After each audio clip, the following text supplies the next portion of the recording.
Good evening mga paps. May bago na naman tayong gagawin mga paps. Ito is Raider 150Fi. So ang gagawin natin dito mga paps kasi dinala sa atin ni paps.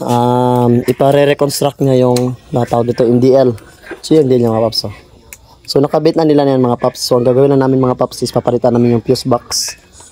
Gawa nga yung fuse box na ginamit nila is anong tawag dito, substandard lang yan mga paps na fuse box. Maninipis yung mga wires na papalitan natin yan siya ng number 18 na wires. And then ito mga paps, itong tawag dito.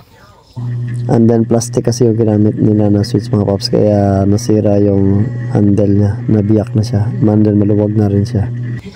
And then ang papabago ni paps dito is itong balas niya. Nandiyan kasi yung mga balas ng mga paps sa kita. So pag nag-adjust siya ng headlight, hindi niya ma-adjust, gawa ng tumatama siya sa loob. Yun nagagawin ng mga paps, lilipat namin siya sa loob.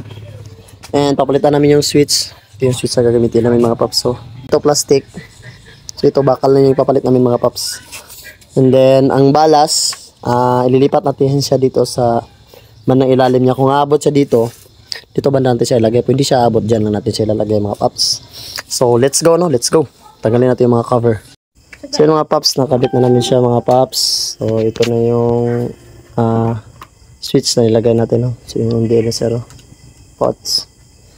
So ang ganda na yung DL. So ang binago lang namin dito mga paps is ito. Dinadaan namin siya sa ilalim. And then yung balas dito na namin siya nilagay. Yellow yung cable tie. Bago yan. So naglagay din kami ng ganito no, itong covers ng hose. So dito na yung fuse box niya. So yun siya mga paps no. Babalik namin mga cover and then tapos na. So shout out call. Okay, para matapos. Si stock na ko. Alam mo na stock niya, hayan lo. Tapos huwag mo na yung MDL. Layo aragid sa kanang kanya. Pusod din siya. Ay na ni paps yung ilaw na nilagay natin. Okay naman. Nakalo. Cambio ta. Call. Headset pa. Ingat.